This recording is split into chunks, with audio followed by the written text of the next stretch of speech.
Richard, what's your favorite color? Purple. Purple is my favorite color. I found out recently that nobody other than royalty used to be allowed to wear purple because it was so expensive. So now I'm in my grandiosity. I'm like, that's the color for me. Okay, guys, I'm done. Thanks, Richard. Thank you. Yeah. Next, anybody? Or you can sell yourself. So people come to my meetings and they want to spill their story. So here's your chance to spill your story to Richard. Spill your sob story. Start whining about how you're greatest victim. Actually, if Richard, if you wouldn't mind, I think a lot of us have watched your very specific topic videos, but not a lot of us know your general history or general story. So if maybe you could give us just a 90-second background, that'd be great. Sure. What you would know me for if you see me before would be Spartan Life Coach. That came off the back of a self-defense website that I was running for about 10 years called Street Fight Secrets. That was my background, was a martial arts instructor. And I found a lot of guys that I was working with were struggling with issues to do with their relationships and interpersonal boundaries. So I started Spartan Life Coach is to help guys who are into martial arts deal with their interpersonal boundaries. That's why it's called what it's called and why it started that way. And then it developed into something else the more I explored why people would have problems interpersonally with their boundaries. And we started to look at predatory personality types and childhood trauma and the issue of codependency. Then things became a little bit clearer. So I basically went wherever my customers wanted me to go. And narcissism was a big factor in that. So do you have any formal training on this stuff, or are you self-taught on all these topics? I have a degree in psychology, and I've worked, I'm one of the few people with a degree in psychology you'll ever meet who's actually had a couple of jobs using the degree. So I worked for the British Probation Service, trying to keep drug addicts out of jail with cognitive behavioral therapy. And I worked for a while in the British education system, delivering psychology-based seminars on to help kids get through exams, to help teachers to teach, and on emotional intelligence, that kind of thing. But I don't have a master's degree or a doctorate or anything like that. Just a normal degree. So do you know what your end goal is? Do you have like a dream job in mind, or are you just sort of feeling your way through it all? Well, I started Street Fight Secrets because I'm a businessman, and that's I wanted to have an online business back in 2003 when I was doing the seminars. I wanted something else. I heard the term passive income, and I was like, oh, that sounds nice. Passively pay for the fuel in the car and pay the rent and stuff. I'll get into that. So I consumed a lot of material by a Canadian chap who sadly passed away called Corey Rudell, that taught you how to build an online presence online. Sound, mute you. Keep going. Corey Mendel, or Canada guy. Passive income. I fell into that with Amway. The what? Sorry. Amway. And Amway. Yeah. Did it work out? My social skills limited me.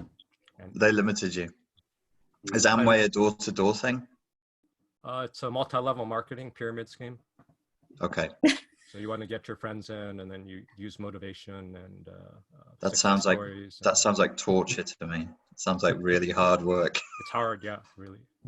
You know what's a lot easier is when you find a niche area where people have a lot of problems. You write them an ebook and then you send them to that ebook. Oh, it's lovely. So nice. Oh, you've hacked the territory.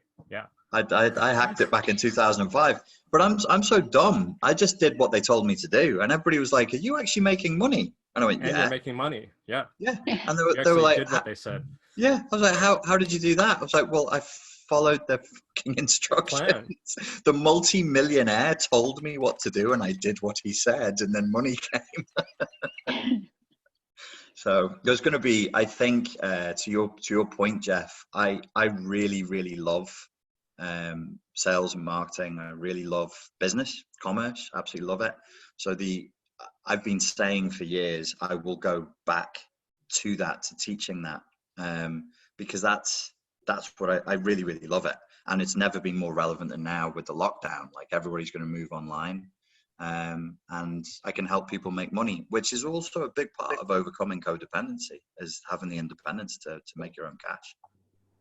I think a lot of people who study this sort of stuff, they're very introspective. A lot of them are introverts. And it's really interesting that you have this sort of extroverted, salesy experience and interest.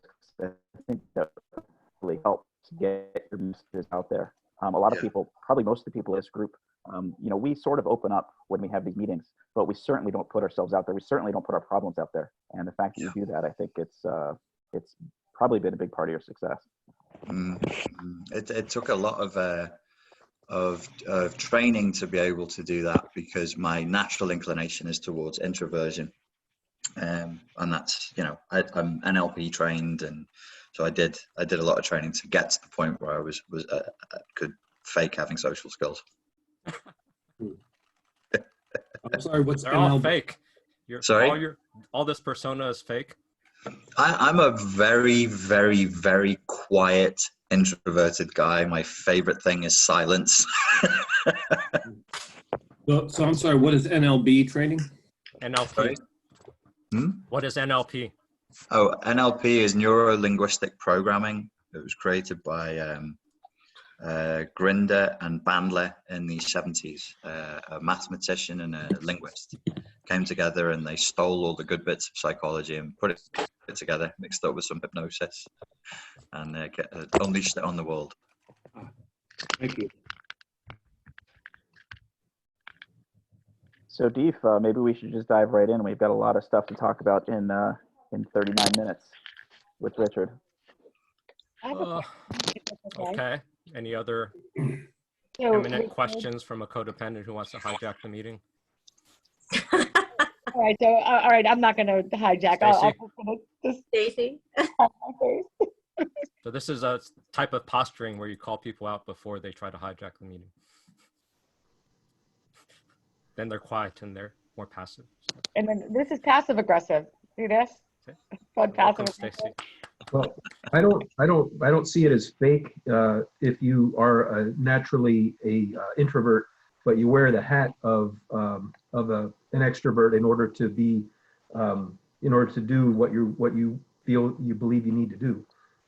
Yes, that's true. It's fake is not really the right word for it. I should say trained.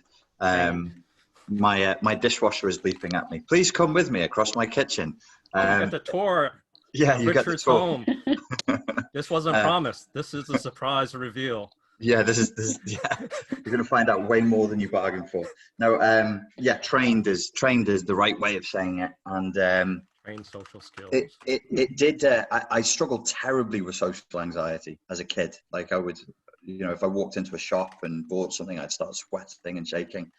So it did take quite a bit of training to get that out.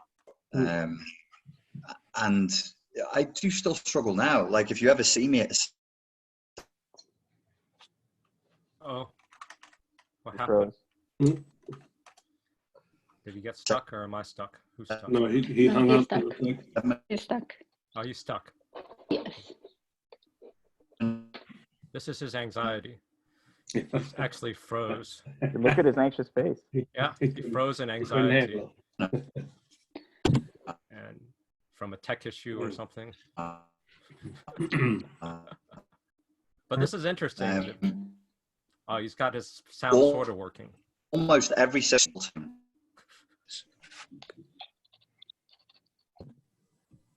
Now he's coming back. He's still in the meeting, yeah. You dropped You out, Richard. You abandoned us. dropped out for a good minute there. We were so sad. I don't think my Wi-Fi enjoyed me moving around the room. I won't do that again. Okay, you were saying you grew up socially anxious and you had to Right. train yourself. Even now Yeah, when you go in that's public. it. Yeah. Fix it or something. It was torture. Just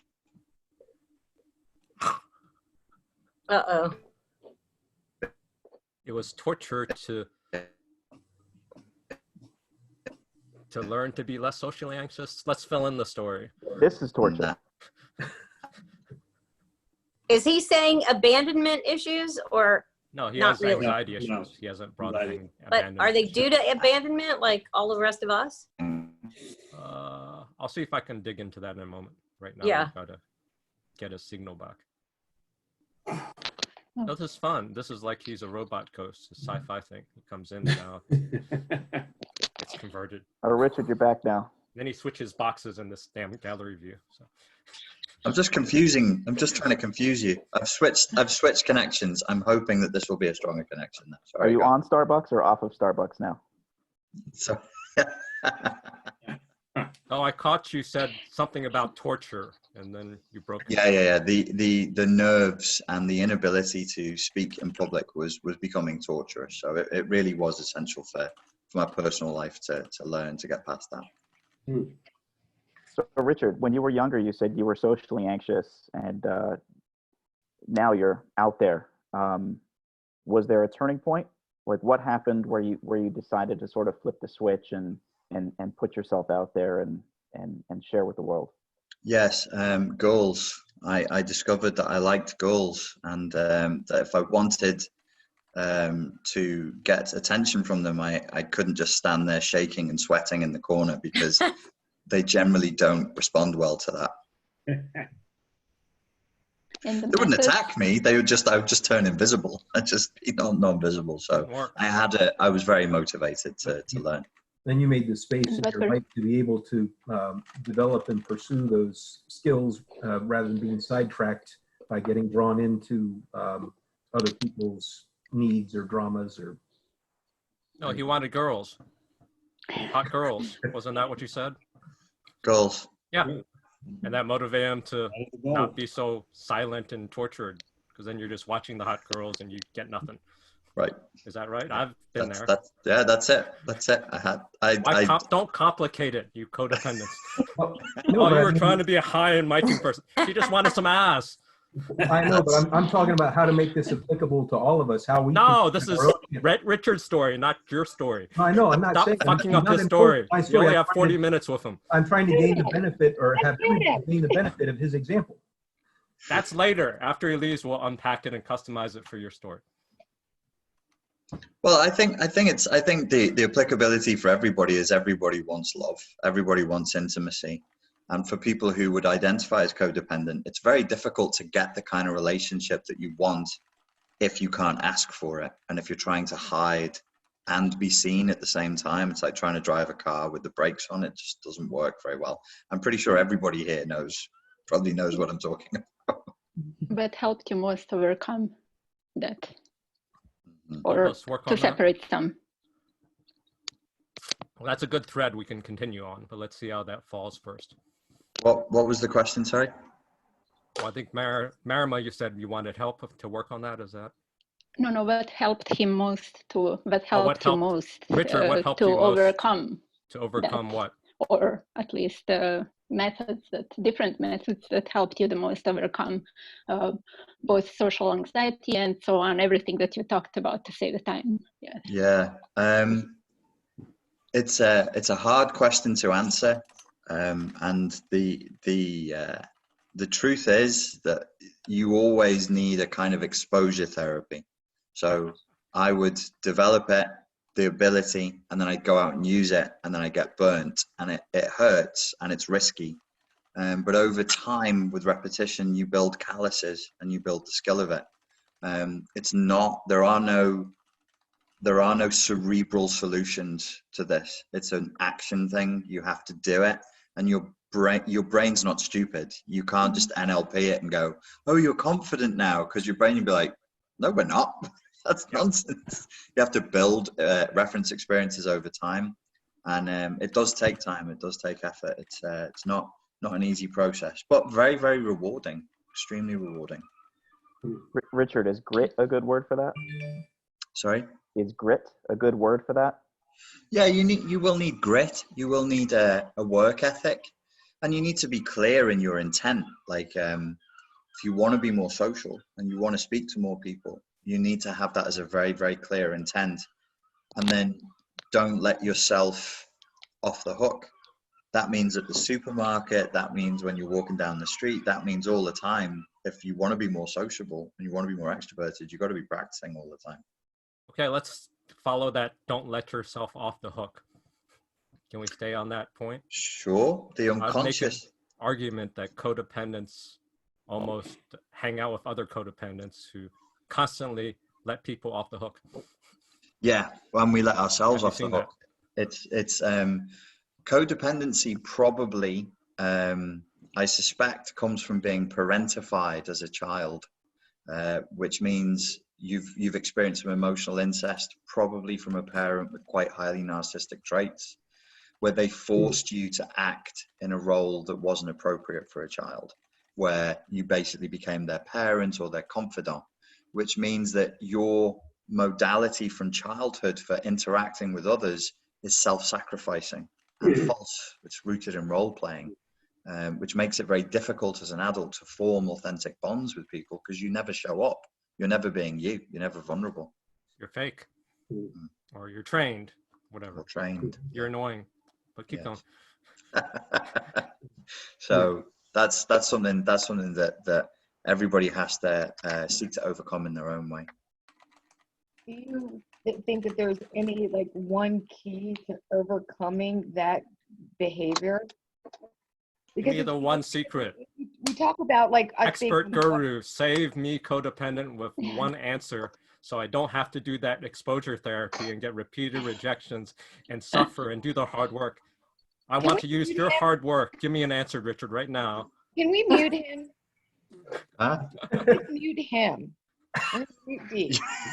There's a special chi point on the back of your neck, but you have to squeeze it 3 times in the moonlight while spinning around anti-clockwise. I just mean, is there one thing that you held on to that helped you in your process? Like, I know that that's going to be different for everybody, but like, was there one thing that helped you to get out of autopilot and just, you know, going down that same route every single time?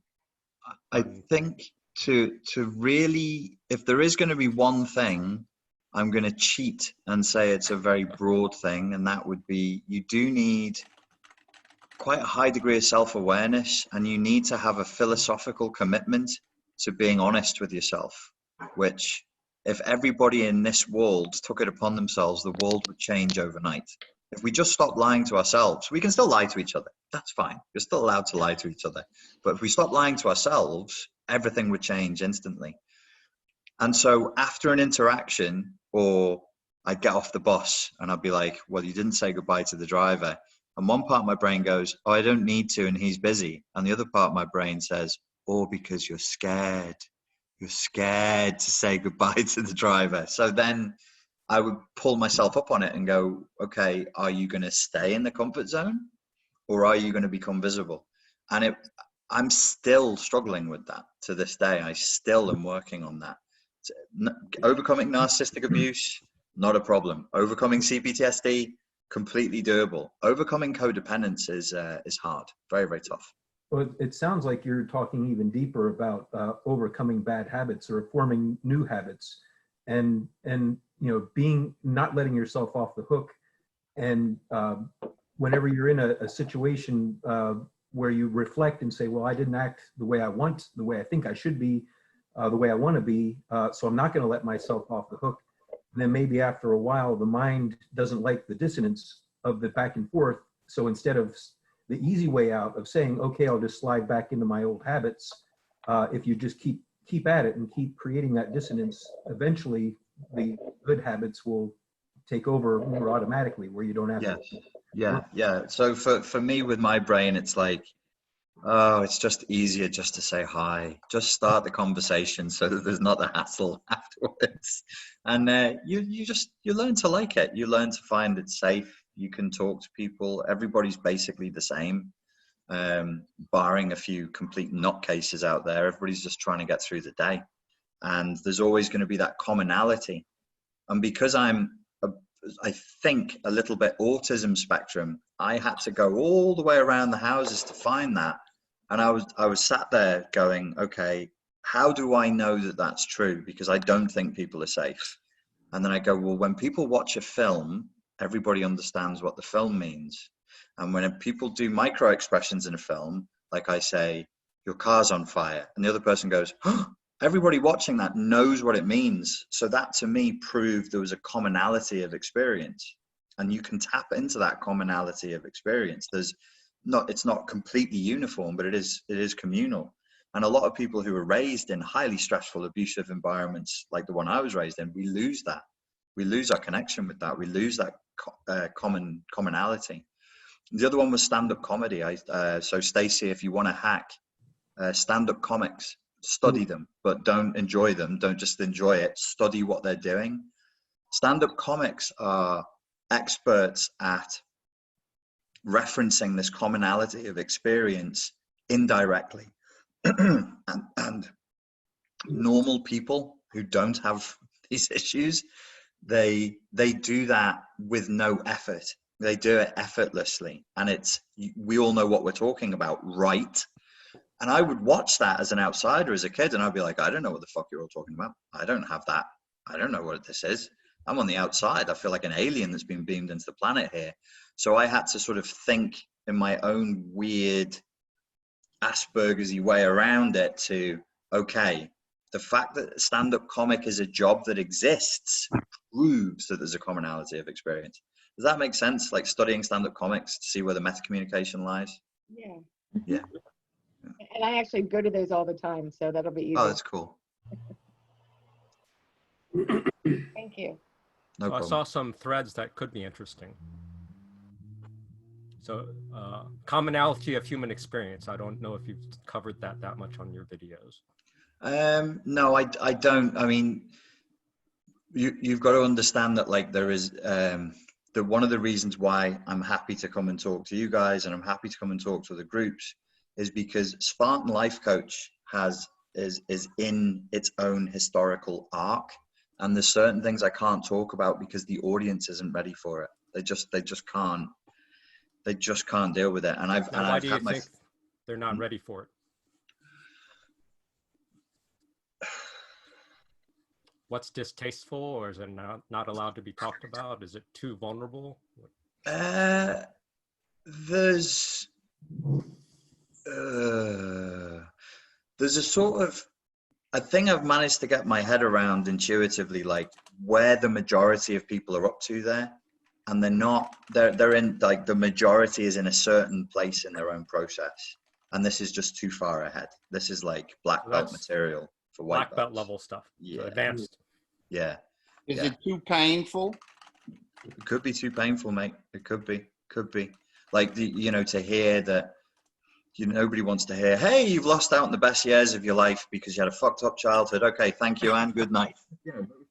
How do you sugarcoat that? How do you, it's hard. So I am going to do it, and I'm prepping the ground for it, but it's the way I do it. I have to be careful. And to be honest with you, it's become, I'm aware that as much as I have exposure there, it's actually quite a confined space because it has this weight, it has a gravity, and you kind of have to go along with it. Or I have to create a different channel, which I have done now, which I actually just started uploading to today.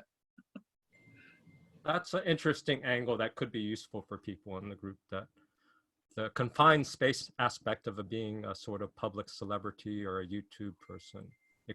Does it create a sort of reverse codependence where you're sort of trapped by the audience or their expectations and comfort level, or am I reading it wrong? Yeah, no, you're actually very, very on the money, probably more than you realize. I'm writing a book at the moment, a semi-autobiographical, about overcoming CPTSD, narcissistic abuse, and codependence.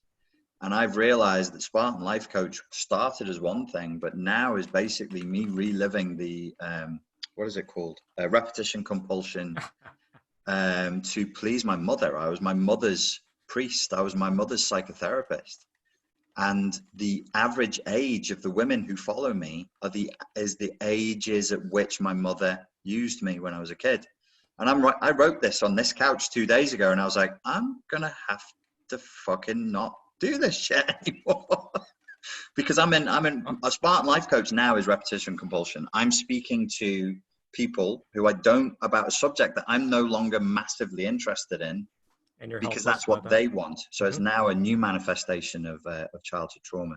So with all your knowledge and your self-healing, you're still falling into traps of repeating the same patterns of your childhood. I would say this, like we look at the overwhelming majority of mental health issues, and once you start dealing with your health, you drop drugs, prescription or recreational, you drop alcohol, you eat better, you deal with your emotional flashbacks, a ton of that just drops. It goes. Codependency for children who were raised in bad environments is tough. I'm actually I was listening to a business coaching tape today, and I chose one. I was like, oh, I'll listen to some motivational business coaching things. So I got David Goggins' one, "You Can't Hurt Me." And I was like, oh, this is going to be super motivational. It's just going to be all about going for it and being a Navy SEAL and crushing your life's challenges. And it's all about childhood trauma. It's all about watching his mother get beat up by his father and the experience. And you just think, God, this is the key. This is everywhere. This is a universal, ubiquitous experience. So that's one of your observations, and I can sort of see where you're going there. But then what's the challenge, or what's the missing element for healing codependence?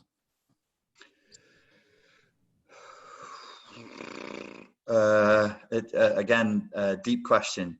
My suspicion is that if you're neurotypical, so if you're raised in a normal environment as a little child, and it doesn't even need to be like, your parents don't need to be like wonderful. They just need to not hate you. So if your parents don't hate you and want you to die, and they're basically interested in you like a normal fucking person should be, then what happens is your interactions with them, they sort of they give you a sense of value, and you internalize them. And once you've internalized them, you now have an inner parent that functions. For those of us without that, we're missing a big chunk of software.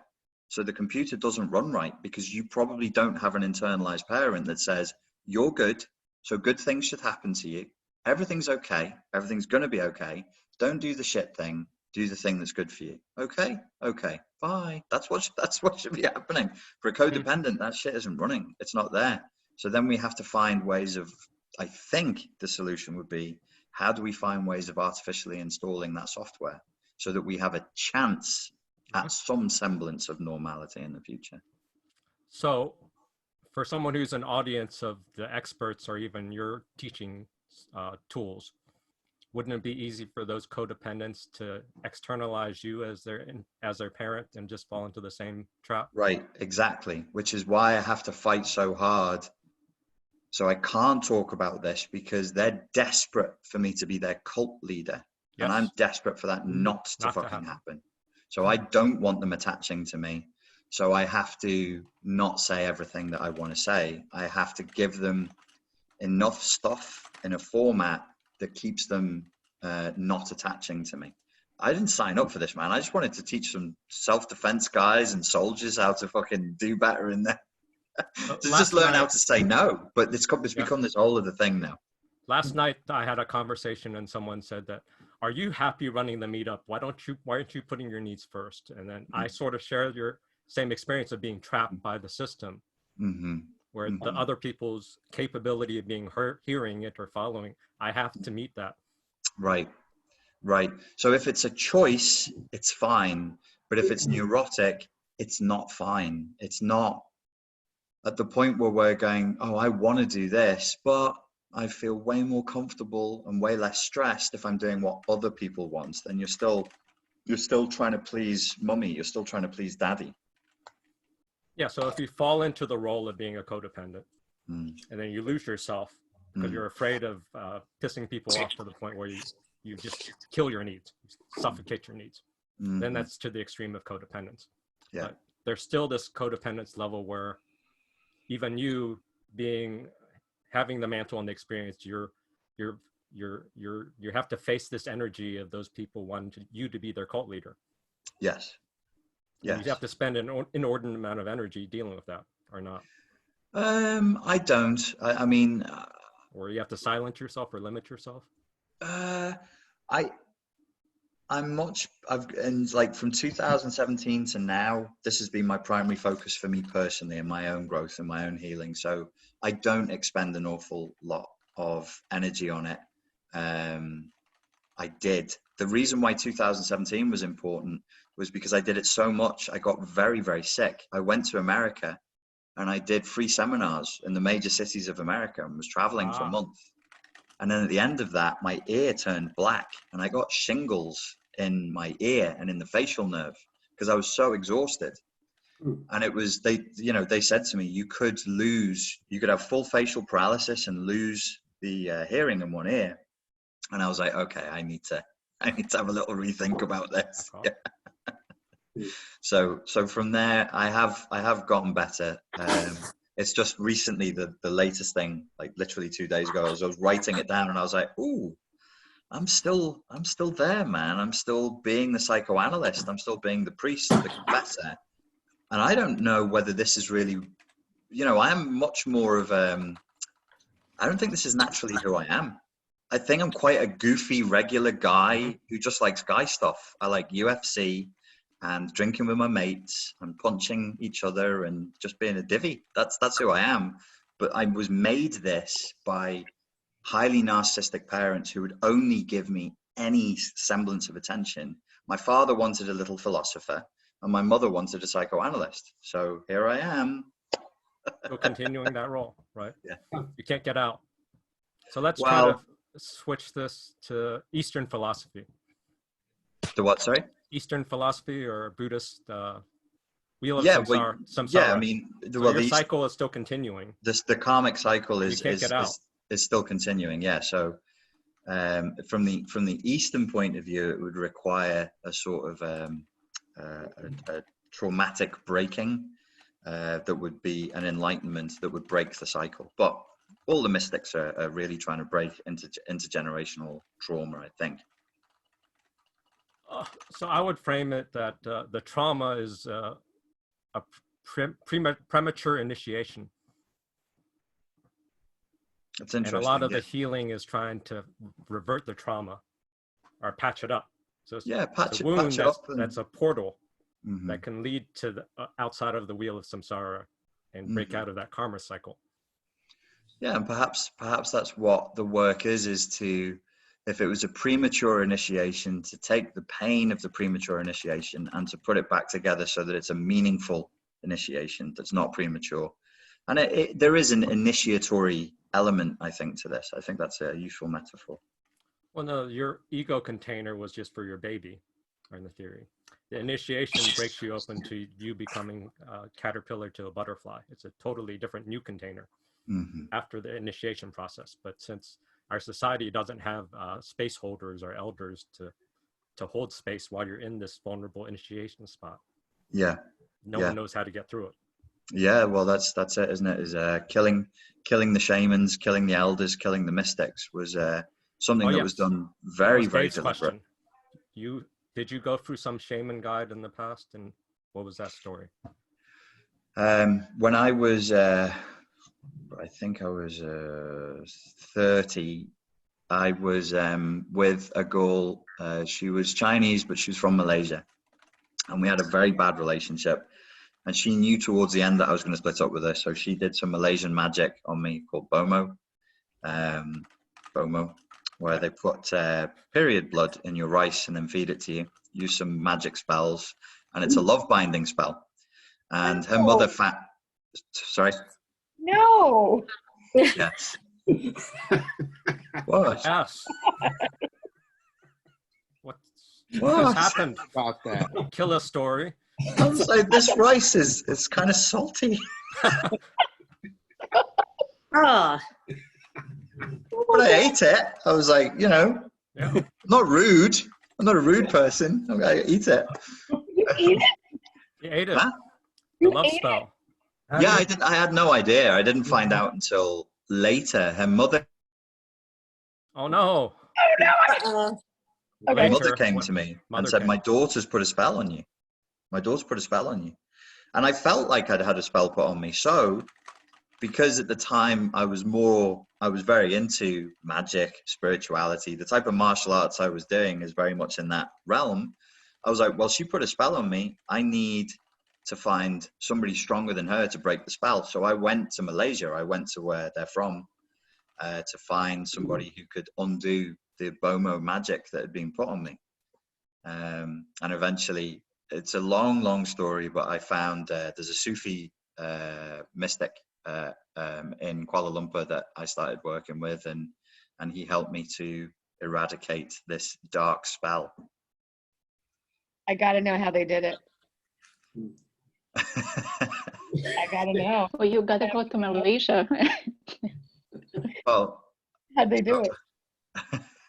I went, it's a really weird story. I went to Malaysia, to Kuala Lumpur, and one of my best friends from childhood, he'd moved there anyway. So I was hanging out with him, but he knew why I was there, and he knew the goal that I'd been involved with. And we became, through a series of coincidences, we met this girl who's a famous newscaster in Kuala Lumpur. She's also a championship horseback archer, which you guys probably don't know is a thing, but like there's horseback archery competitions that go across the world.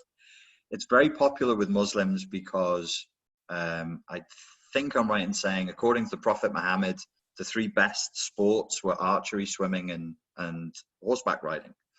So that was considered like a good thing, a good sport, a worthy sport for Muslims to engage in. So I meet this girl. Her trainer is a fairly famous guy who's called Pak Din. He worked with a guy called Jason Scott Lee, who played Bruce Lee in one of the Bruce Lee story movies. You can look this guy up on there are videos of him on YouTube. He's a little Malaysian dude, Pak Din, and I met him in Kuala Lumpur. She agreed to introduce me to him. She was like, "Oh, is that you're looking to get Bomo reversed?" And I said, "Yes." This sounds crazy in the West, but over there, that's totally normal. Like you can go and say, somebody's put a love spell on me, I need it fixing, and they'll be like, would you like the Chinese solution, the Indian solution, or the Malaysian solution? I was like, I'll take the Malay one, please. So Wait, I'm sorry to interrupt, but was this spell to get it so you wouldn't leave her? yes, yeah, she had own problems. Like they came over when she was a kid to England, and Daddy left them in England when she was 4.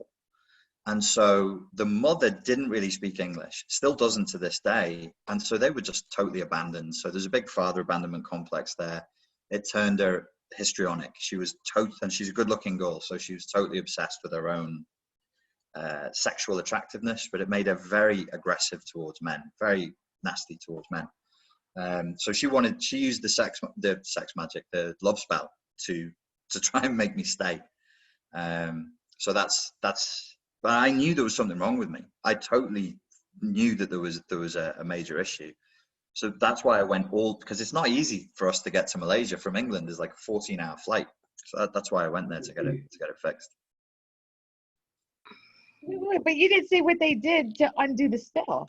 Because if I tell you, you'll think I'm crazy. No, I might think it anyway. What do you know? Who cares? You'll never see me again. I gotta know. I'm sorry. Is it a simple story? Yeah, share it. So the guy's a Sufi, so it's a mystic form of Islam. So he met me and he said, I can see that you've had a love spell put on you, and that your heart is broken and that your spirit is broken. In Malay, they call it samangat. He said, your samangat has been destroyed by somebody. So I can help you, but I need to know that you're not a bad person. So you need to come and do some archery. And the thinking is, if you can use the old Malay bows, not the modern bow, these shitty old Malay bows, and you can hit the target. I think some of you are Christians, right? Any Christians? No? Wow. Yes. I'm surprised. Okay. Well, sin, the word sin is a Greek term for missing the target in archery. So within the Abrahamic traditions, there's this alignment with aim and being able to hit targets and being righteous. So he said to me, you've got to be able to hit the target. So I went to the woods with him, did the thing, eventually hit the target. And he said, now I'm going to help you. I'm going to start training you in this system, which is a martial arts system, but it's a spiritual system called Silat. And he said, I said, fine, let's go. And he said, no, I can only teach you in your dreams. And I went, okay, great. I'm really fucking glad that I came all the way here and did all this. But if I rewind, I have done Silat before with an English guy here in the UK when I was a kid. And he claimed he'd only been taught in his dreams. And I was like, nutcase. Anyway, I go there. This guy tells me he's going to teach me in my dreams. And guess what? He starts teaching me in my dreams. And that has been going on ever since I met him. He still comes once, twice a week. There's him and a bunch of other people, and they come into my dreams, and we do different things together. There's different things that need to be done, and that's when the project took off. Was because this whole project is rooted in Sufi mysticism and magic. I can see you had a question there, Stacey. At least one. I've got a lot of questions for you now, and as you keep talking, I have more and more and more. But that's not really fair. But I think that's really amazing. So you were able to break the spell. Slowly, yeah. Honoring your time limit. It's 40 minutes in, so you're welcome to. Oh, okay. Yeah, We're happy to entertain you. I'm aware I haven't actually given you guys very much of anything that's useful to do with narcissism or codependency. So if you want me to talk about something like that, I'm more than happy to try and help. This is part of the root of codependency. The bigger thing about this shared belonging. You're developing belonging with this dream training and the Sufi mystical stuff. Yeah, that's which the fabric underneath humanity. Right. There's a universality, and I was a very traumatized guy at the time. I was very, very mentally ill, and I was looking for solutions, and I went there. So there's a part of my brain that's scientific, and it has a Jungian answer, which is that this is all archetypes. It's all out of my unconscious. The guy knew what I wanted. It's an exotic location to me. I was in a Malaysian jungle. I'm from a city in the north of England. So it's a very impressive environment. If it had happened here, I don't know that the same experience would have taken place. Sure. So he may just be a great hypnotist who put a metaphor inside of my mind, and what at a certain point it doesn't even really matter. It doesn't even really matter what the truth of it was. What we found was that there's like we were saying, like Deep saying, there's a universality to human experience. We've been here before, we will be here again. There are lessons that need to be learned. And without going off into the religious side of it, because I'm not Muslim, I'm not particularly Christian, I'm open-minded, but there is evil in the world. I think we can all agree that. And that evil needs to be fought. And that's why they agreed to help me. So it was a quid pro quo. I was told, like, we can help you with your individual problem, but you owe us. You have to go out and help people. And the specific language that was used was, you have to help people fight the demons of the apocalypse. So that's what I'm here doing. Demons of the apocalypse? Yeah. So do you follow Aaron Dowdy? Who's No. that? But you delve in the fourth dimension, I'm assuming, right? What's the fourth dimension? Oh, okay. So just altered states of being, but that's okay. Okay. I'll let other people talk. Okay. Yeah. I guess so. Altered states of being. I'm totally open to that. I'm totally open to that, especially since that experience and some of the stuff that's happened in the last 5 years. I've seen it play out. I think that we're seeing it play out at the moment. Yes, sir. Ma'am. Yes, I have a question. Deep said, and I've had the experience that I have special gifts, I don't know what to call it, where, as Stacey had said, which is what I had talked to someone about, like being in different dimensions, like the fourth and fifth dimension. We are a 3D dimensional world, but sometimes there are individuals that can see in another dimension. They can operate in another dimension.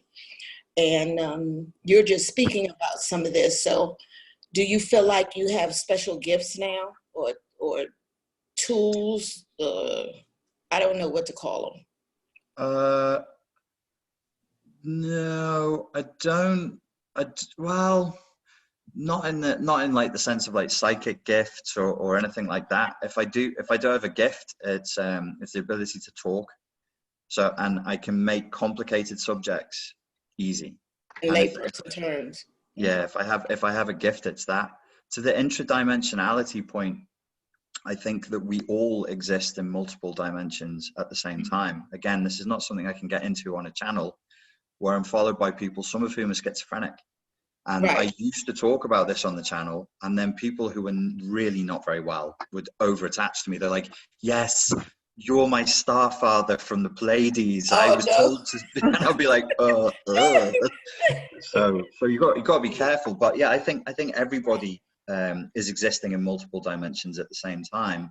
And at some point in the journey of overcoming childhood trauma and codependency, you must have a spiritual perspective. There's no ceiling there's no end to the healing unless it's with some sort of a spiritual perspective. There has to be, because Richard, can you talk a little bit more about that? Because I would definitely not consider myself spiritual. I'm very intellectual, but I have a lot of trauma. Carlos wants to maybe get in on the Pinsec a lot, but can you actually hear me or not? Yeah, I hear you. Oh, okay, great. What did you feel when you were under this spell? Do you remember in Lord of the Rings, whenever Frodo put on the ring and he went into like a weird grey underworld? Yeah. Yeah, it was like that. It was like that. Did you have visions? I was in Malaysia, and I know the Pencak Silat really well, and it's all about the spiritual conditionings. So what kind of blood was used? Do you know? Hers. Period. Menstrual blood. Hers. And you knew that, and after. Oh, I knew it after. I didn't know it before. So would you say that once you found out and then you did your research, it overwhelmed your mind and you started believing in it? Say that again. Sorry, mate. Once you found out that it was blood and it was some sort of ritual, do you think that your mind probably went on panic and started believing, like a self-fulfilling prophecy, like a tunnel vision sort of situation? I think the most honest answer I can give you to that is no, I don't believe that. But I am trained, like my psychology degree was a very rigorously scientific one. You couldn't say Freud or Jung on my degree. It was behavioralism or nothing. If you couldn't see it, you couldn't measure it, didn't exist, and they didn't want to talk about it. So I answer you subjectively as a human being. No, I don't believe that. But the science part of my brain acknowledges what you're saying and says, yeah, we have to, as a philosophical, rational human being, I have to have that opportunity. That possibility has to remain there. Yes. And so with that possibility is what you wanted to go and figure out how to reverse it.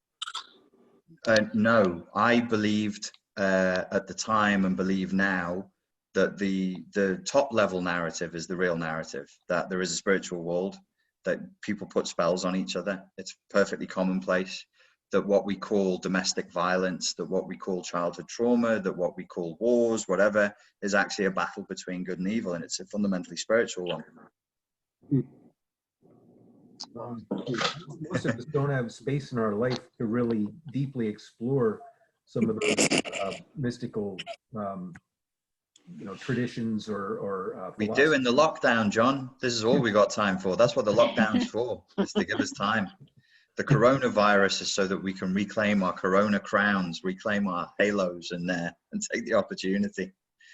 Alex, to the point of being an intellectual, there's a good little interview with a guy called Friedkin and Richard Dawkins that came out 3 days ago.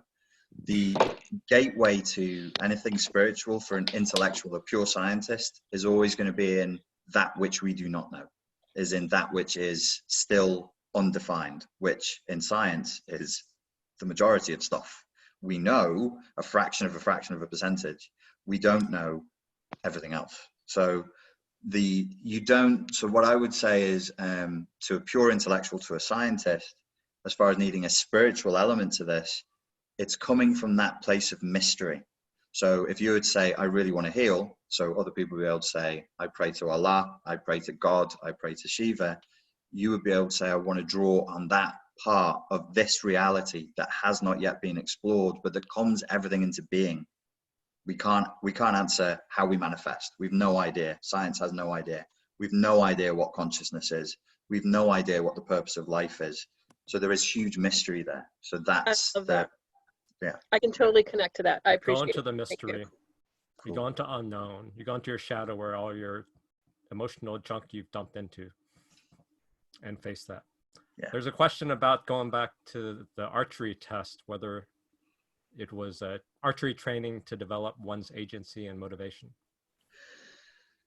I think, you know, if you loved the kung fu films of the 70s, you'll be familiar with the trope, the archetype of the student who gets beaten up and goes to the cranky old master who lives on the hill that nobody speaks to anymore, and he killed 1,000 people in a battle and he's traumatized and lives with the PTSD, and you knock on the door and he says, "Fuck off, I'm not training you, go away." You have to go back and knock again and again and again, and then he makes you scrub the temple stairs, and then he makes you do horrendous tortures to get through it. There's always going to be that, but we mustn't split. The Western mind splits the physical from the spiritual and the psychological. It's all the same thing. So you reclaiming your agency and you overcoming codependence is a spiritual task. Is that adequate, Dave? Would you offer any suggestions for like an entry point for, you know, if you're used to approaching things from an intellectual or reason standpoint, for venturing into that realm in a, you know, easy way, 5 steps. Give me 5 steps that I can follow. or just a source, so like a certain book or you know. Give me a guru to worship. Yeah, no, I'd flip that one in its head. I would say you, without reading anybody, without studying, take out a journal, a notepad and a pen and try and answer the questions: what is good? What is bad? What is reality? How should a person live? And see what comes up. Because you must have answers to these questions. Everybody needs answers to these questions, even if they're wrong or crazy or whatever. You've got to, in order to overcome trauma, you need a philosophical map of reality. Boys, you threw it back at him. That's not what he wanted. No, how do you know what I wanted? You're always, you know, making assumptions with little context. He's trying to socialize the leader. This is the thing with agency. So that gives you agency. So rather than being a receptacle of somebody else's ideas, you could come up with something. You might answer a question that's been hassling people for millennia. You just, you know, in your kitchen one day, just go, "Oh yeah, I didn't know I could answer it this way," and come up with something better. But you have to come up with something. What is reality? What's a good way to live? Why are we here? What is good? What is evil? These are questions for people who are looking to overcome trauma that have to be answered. That have to be answered. For you. And don't take on somebody else's system. You do your own thing. Those are really great questions. What's the follow-up talk, Carol, you want? Is that after or right now? Eve, I think that would be good homework for the group. If every one of us maybe take some time to explore those things on our own and come back next week and talk about it. I'll make a note. That's a request. But we got Richard here, so we got to take advantage. Do you think that all narcissists are demonic or evil? Because I thought that he had a spell over me. So I was down in New Orleans and I went to a high priestess of voodoo to break the demonic spell he had over me and to ruin him. Whoa. And, you know, I dragged my daughter along with me and we did a series of exercises down in her house in New Orleans, and it was pretty productive. Like, I felt like I saw the light after that. Like, I don't know if it was just that I just saw the light or if she actually did something, but I really have been having an easier time when I look back at it. Like, the demonic hold over me is gone. So the human beings, like, let's talk about human nature for a second. It doesn't matter where in the world you go, at what point in history, there were shamans, there were witches, and there's magic. And you could say, no, no, no, where there's religion, there's no magic. And I'm like, look at any religion. It's nothing but magic. It's nothing but rituals, spells, incantations, miracles. So there's two options here, and they lead to the same answer. Either we as human beings, we need magic. We're magical creatures. We love symbolism. We love ritual. That's how we access the unconscious. Or magic is real and it exists. To an alien flying around our planet right now, neither answer matters. To me as a life coach or a therapist, neither answer matters. What matters in your story, Leslie, is that afterwards, you felt pretty good. You felt better. You can get on with your life. And so the exact mechanics, it becomes like a philosophical question you can never really have an answer to, because we can't see outside of our reality. We're all in it. We're all subjects. We never get the objective point of view. So I would say, rather than fight it, use it. So I'm the guy, I would say I'm not a particularly religious person, but when I'm doing interpersonal coaching with people, I send them back to their root religions. I send them back. If they were raised Muslim, if they're raised Catholic, like, try and go back. See if there's anything there that you can recover. And it's powerful. Why would it be powerful? Because these are the rituals, these are the archetypes that were put in place when they were kids. So it might work purely within the descriptions of Jungian psychology, or it might be something more.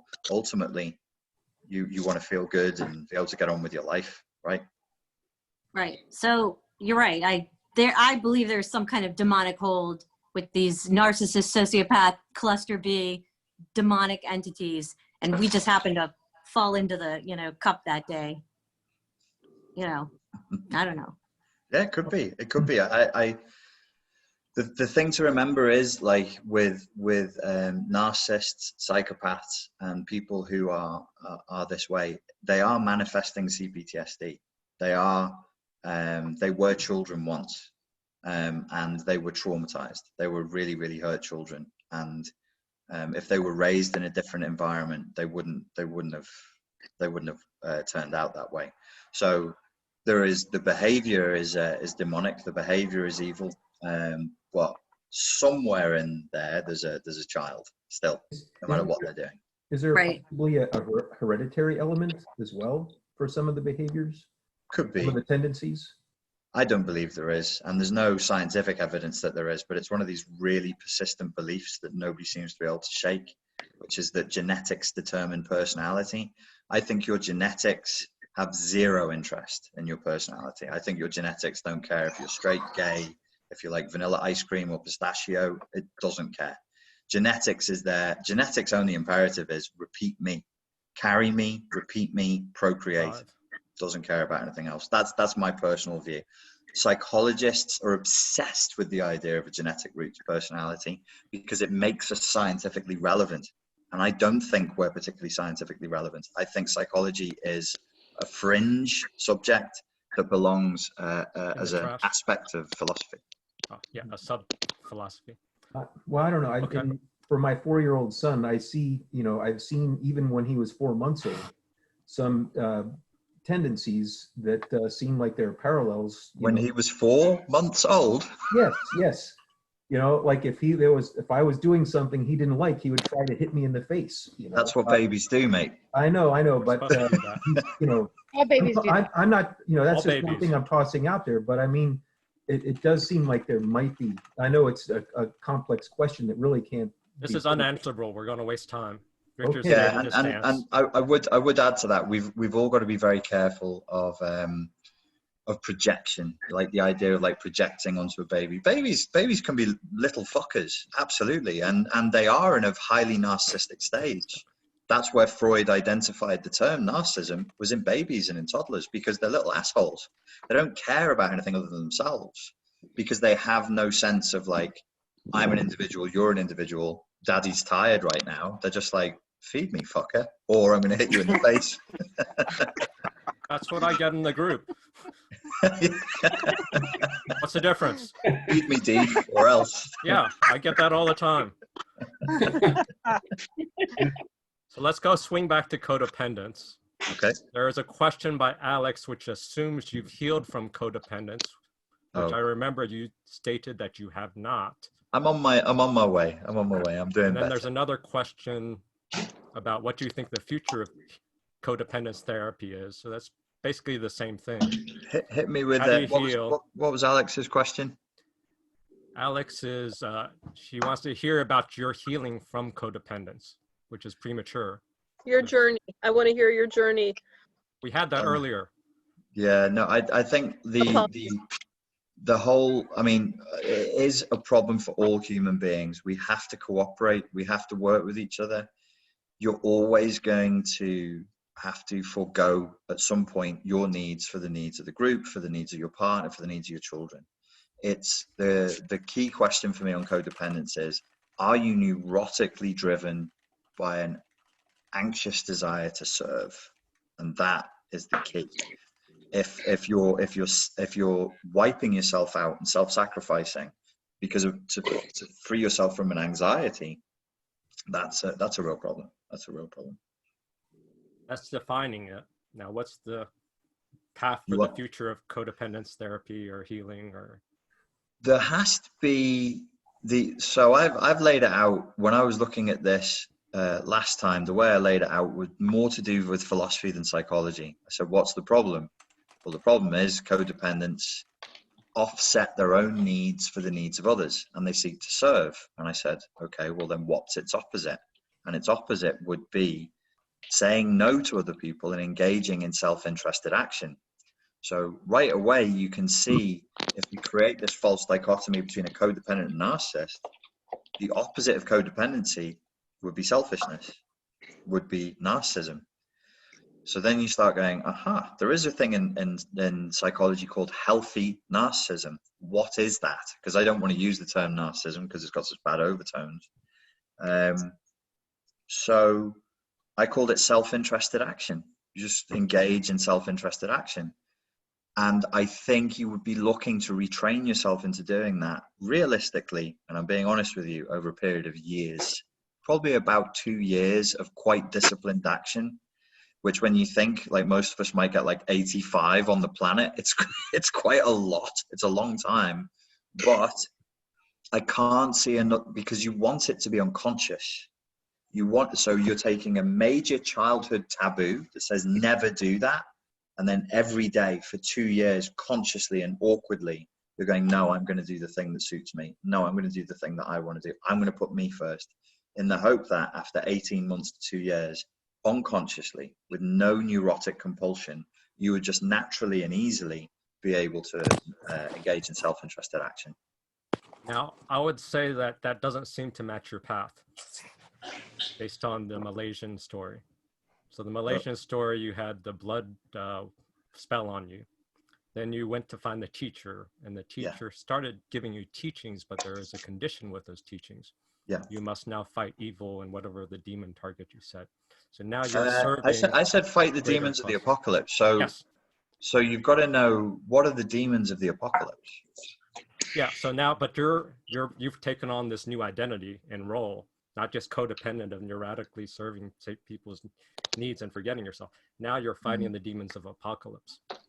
Well, that's what they told me to do. I'm just a guy from Birkenhead. I don't know visiting your about dreams twice a week. So yeah, I don't know about demons. He does. It's an interesting dream. The first time that he came, he was like, it was him and a whole group of people came, like old masters in this dream, and we were out in space, and I had to show them the face of my mother and show them the face of my father, and then I had to show them the face of my mother's mother, my mother's father, and we were going back through my lineage, and they were checking me out, and they're going, okay, we'll see what happens with this guy. Then the next phase of the dream was they took me back down to Earth, to the Malaysian jungle, where we built a spaceship that was covered in Pali, old Malay script. The script. And then every night when they come now, we're building craft, we're building aircraft. Again, the Jungian archetype for this would be, and by the way, I don't fly the plane. I sit on the plane as like, I'm this executive dude who goes, this plane seems okay, but we're gonna have to change the seating there, the wings over. And then I look at that and I go, what's the explanation psychologically? I give people the means to navigate through life. I put them back, but I don't fly their planes for them. I don't fly planes. I build them, and then I give them to people, and I go, you fucking fly your own plane. So the archetypal answer to that is like, this project is about building craft, building craft so that people can move through life in a way where previously they would have been trapped and imprisoned. The codependency side of it is I don't see myself as being a different guy because of the Malaysia experience. That was a very selfish experience. I was heartbroken and in a lot of trouble. And then I was out of trouble and I was okay. I could live again. Could you have lived again if you had just said, wow, what a weird thing for somebody to do to somebody, and just, walk away and develop your, your sensibility some other way without feeling a need to go in and get that demon spell undone? See, now what you need to understand, John, is I'm British. And when we want to say something like, I was suicidally depressed, we say things like, I wasn't feeling very well at the time. So what I said was, I wasn't feeling very well at the time. It's British understatement. No, I wouldn't still be here if I didn't go there. I was very mentally sick, very, very mentally sick. And there was drugs, there was alcohol. One way or another, I would have disappeared from the face of the planet, I'm sure. You were like rock bottom, or really? Yeah, but I was in a bad way, really bad way. To go back to your description of the demons of apocalypse, Alex has a reflection back with her spin. Yeah. And I wanted to see how you hear it, because sometimes I run into this issue where people reflect back a total distortion of my meaning. What was Alex's reflection back? Do you want to read it, Alex, or you want me to read what you wrote? Yeah, sure. Like I think what I was hearing from you, Deef, is how can a move Richard. away? Oops, sorry. What'd you say? The Richard comment, fighting demons. Yeah, right. And I thought I heard you say that codependence, like moving away from codependency, seems to not be in. How can you do that and still be responding to a call to fight demons in the apocalypse? And to me, I heard the demons, like if somebody were to say that to me, I'd be like, this is a call for me to present as good in the world, and whatever my morality is, however I do that, and I can scale that up or down depending on what my ability to take care of myself is, right? Some days I can present that in a bigger way, Richard. Other days I can't. You got the gist, right? I got the gist. Yeah, no, I think there's an awful lot to it, Alex. I think that is part of it. It's try to put yourself in my position. Imagine that all of you lived that experience yourself, and it's in your head. So obviously, I'm not I'm not fully crazy. I'm only half crazy. I go back and I go, did I misremember that? Did that happen? Remember, I met this guy as a Sufi mystic in I don't think you have it in America, a chicken shack. It wasn't a mystical first meeting. We were in a shopping mall. It was a chicken shack. I was eating fries and chicken whilst this guy is looking at me, and he's covered in like beads and amulets and stuff. And I'm like this funky looking dude. So I look back and I went, well, how crazy was I? As I just said to John, I was really mentally ill. How mad was I? If I was suicidal, did I dream it? And then I have to go back through my Facebook posts and I'm like, okay, what's the first weird part of this story? That we met a news presenter, a news anchor, a famous chick. She was on TV every night. We met her in a shopping mall, and her favorite thing to do is horseback archery. And I'm like, that's weird. That's not a thing. So I've looked her up. And you go back and back and you start thinking, well, try and unpack this and make it fit. And I can't. And I've learned to accept it's not supposed to. I'm supposed to carry this experience as something that is outside of my normal life that challenges me every day. Right there. That was my point I was trying to say. Right. You're now I haven't integrated the experience. Surrendering to the uncertainty. You're not trying to make a rational, egocentric narrative. Right. Which is what Alex's narrative was, that you chose and you're trying to be a good person, blah, blah, yeah, blah. Right. Bullshit. Right. So it's not, and where I come back to, I've given you the PG version of the story. It was very, very, very strange. I could speak Arabic in these dreams. I was flying through the seven heavens of in Islam, there's different levels of heaven. And there's dark jinn. Not all jinn are bad, but the dark jinn, the demons, had infiltrated heaven. So we'd have to go and fight them. And you could kill them with words, but you had to speak Arabic. And you could say a magic spell in Arabic, and it would just make a great film, right? You see a demon, it's killing people, and you go, and it goes boom, and it hits them and crushes them, and then they're gone. It was very, very, very involving, and I didn't just dream it. It was like an acid trip. It was real to me. All of it was real to me. It was like I'd wake up and I'd be like, "Fuck, what was that? What's happening?" It wasn't. Yeah. I was freaked out, really freaked out. So I'm downplaying it because I know how crazy it makes me sound.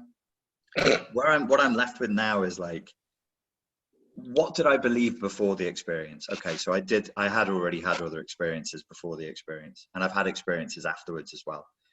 Demons, what is a demon? When we say demon, it means different things in different periods of time. Is it like a jinn in Islam? No. Is it like the demons that the Greeks would speak to? The demons that the Greeks spoke to were between worlds. This was about evil. What's an apocalypse? Are we in the apocalypse now?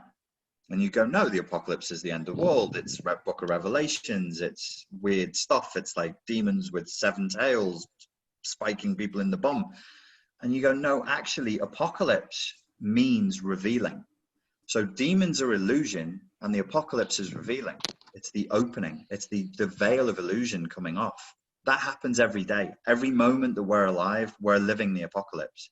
We right now, this is as crazy as I'll be in all the time I'm speaking to you, I promise, is we're living it now. We're right here now in the fight. We're already born into the fight. We just didn't know it. That's the revelation. That's the unveiling, is seeing that all of us are here to fight the demons of the apocalypse. The apocalypse is this moment as it unfolds. So the unveiling could be like self-deception or seeing through the lies of society, or it's the unveiling of samsara. It's the Buddhist tradition, but it's the unveiling of the mystery of the moment. So every second that goes past, the veil is moved. I didn't know what was going to happen. And now I see. And now I see. And now I see. And now I see. So in Islam, in mystic Islam, in Sufism, if you're a true Sufi, if you're a true warrior, that's why you constantly pray. You're constantly praying to God. Every second that you're alive, you remind yourself there is only one God and his name is Allah. There is only one God and his name is Allah. It's a perpetual momentary thing. I can't talk about this on my channel. It's way too much. It's way, way too much. And there's people with delusional spectrum disorders. They'd just pop a gasket if I start talking like this. You just hear across the globe, people just going ping, ping, ping. Oh, that's funny. So that's what I think fighting the demons of the apocalypse is. I think every human being is on the planet to do that. Fight it in themselves, fight it in others, fight it in the world. So there's a request to go back to get clarity on the cure for codependence. Were you prescribing or describing a spiritual experience as the cure, the treatment, the magic X factor? We've got to remember that story is he wasn't curing me of my codependency. He was curing me of a particular spell. I've not asked what the cure for codependency is, and maybe I should. I could even go back to Malaysia and speak to him. I can reach out to him and speak to him. But what I'm personally working on without asking him for help is those 2 elements. One is helping people to reconnect with self-interested action. And there has to be some work done around that internal parent, because we're all talking to people all day, every day who not all, but many, most, were raised with normal parents who didn't hate them, who didn't want them to be dead. And so their way of processing reality is completely different. We talk the same language, we nod at the same time, we have that commonality of experience and go, ooh, water's wet, isn't it? But they're not living the same life that you're living or that I'm living. They're just not. They're in a totally So codependency, the reason why I think it's hard is because it's right down in the hardware of the computer. So the self-interested action, I think that's easier. Or wait, saying no is harder. So what about, there's all this talk about boundaries and teaching people to say no. So how do you teach someone to say no who's conflict averse? Yeah, that's actually not that hard.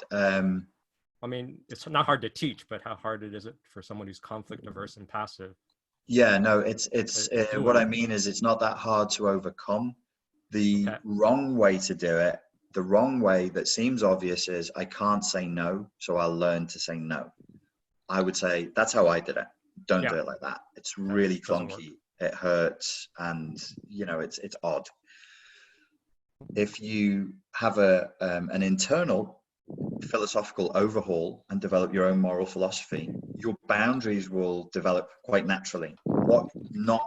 By not having good parents and not having any real genuine sense of self-worth, you're stolen of the ability to have a moral philosophy. So now we as adults have to awkwardly, you know, find a way back to that so that we can answer the question, what is right and what is wrong? You're only ever going to say no. A boundary is always a no.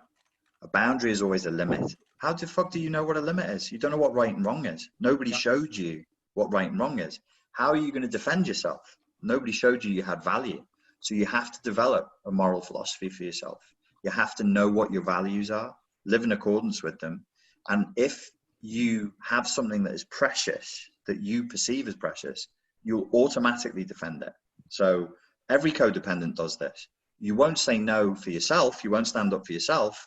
But if you have a kid and somebody attacks that kid, you'll pull their fucking arms and legs off. So you have the ability and the bravery to pull somebody's arms and legs off.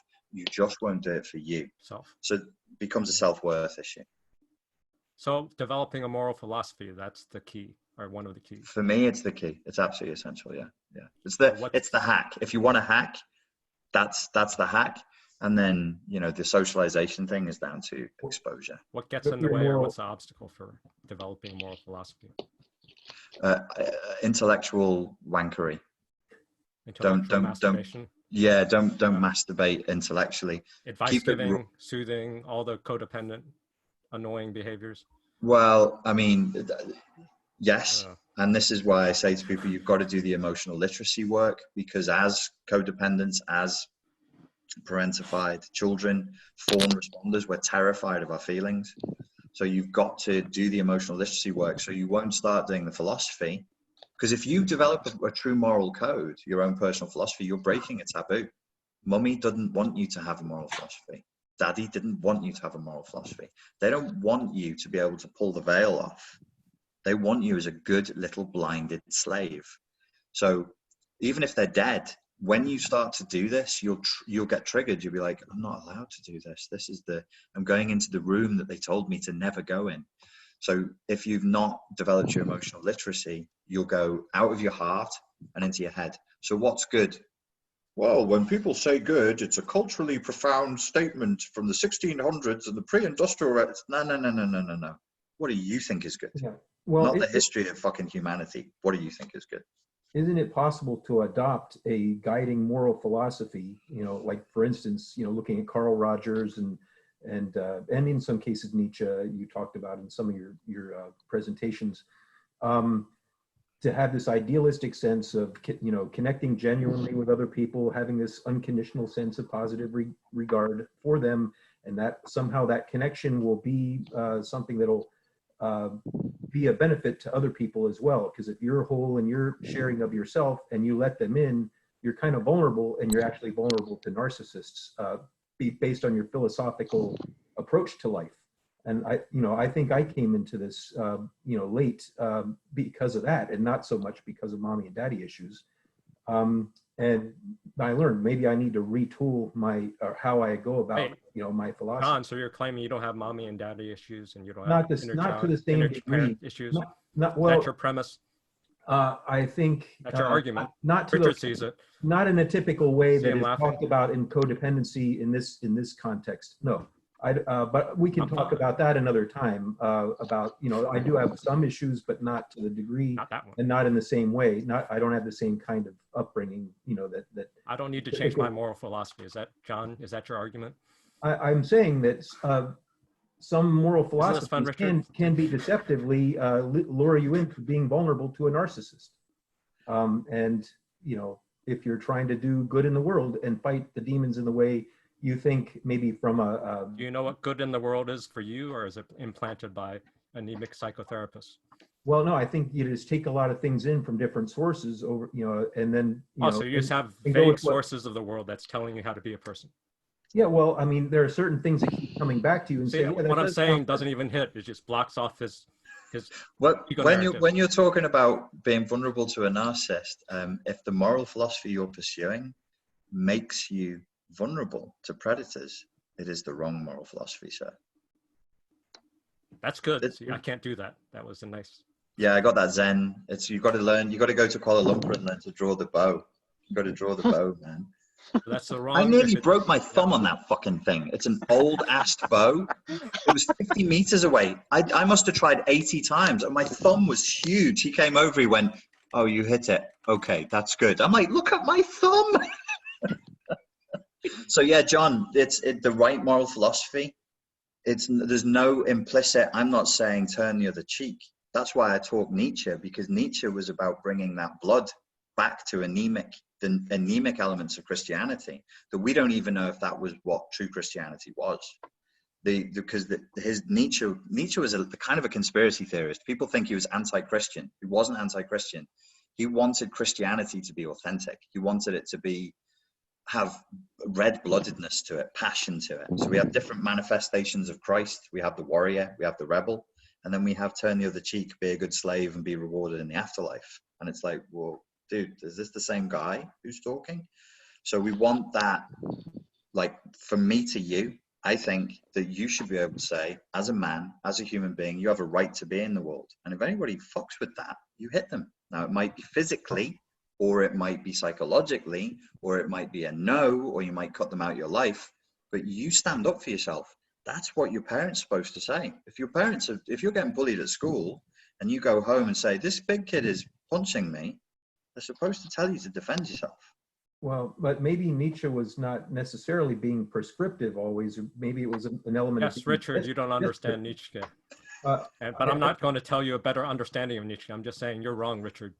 He was being prescriptive with that, John, for sure. If you read the gay, sorry, John, just a second. If you read the gay science, it's prescription. It's 100% prescription. What he's doing is he's saying we've drained something that is powerful and that gives the people power and turned it into slave programming, and we should reclaim the space. It's very prescriptive. This is why some people say that Nietzsche's not truly a philosopher, because it is very prescriptive. But in the slave morality, perhaps he's describing that if you're, let's say you can't get out of the circle. Oh, this is amazing. This is like maybe person. Oh, maybe you didn't understand it right. Let me just make up some bullshit that makes you sound like you don't understand Nietzsche. I'm just going to make up words and just keep talking. What are these? You got to be words out, and then you can decide whether they have no merit. No, I'm stopping you. Richard's the guest. I want to respect his time. I'm raising a question about something that he has talked about. And what's your question? The question is about. What's the core question? We're talking about moral philosophy. Richard gave a very nice Zen 1 answer, which is almost a showstopper.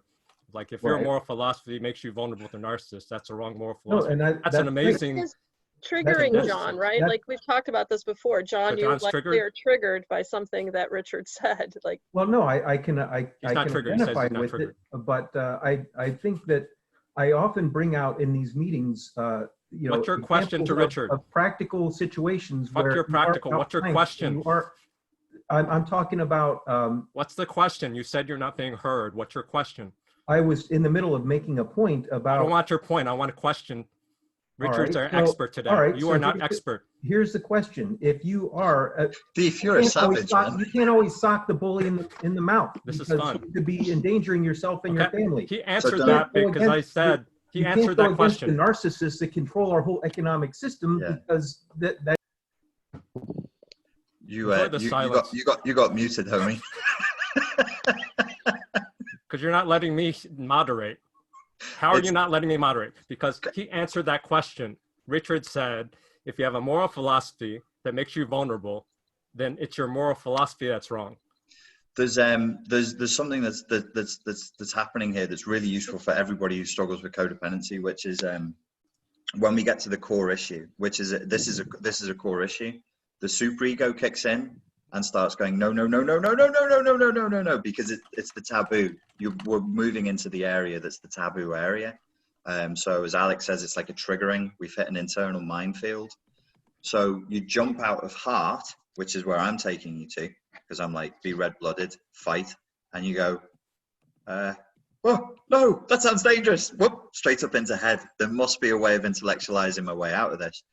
But you're right, because you're vulnerable. It makes you vulnerable. If you go into heart and you do what I'm suggesting, there's risk.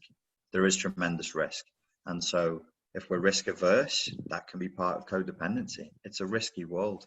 It's a risky world. And we have to be courageous enough to take those risks, which takes us into the realm of Adler and all of that, where Adler would say 90% of the problems people face, lack of courage. It's just a simple lack of courage. Okay, so this is sort of diving into fake morality. I liked your video on that.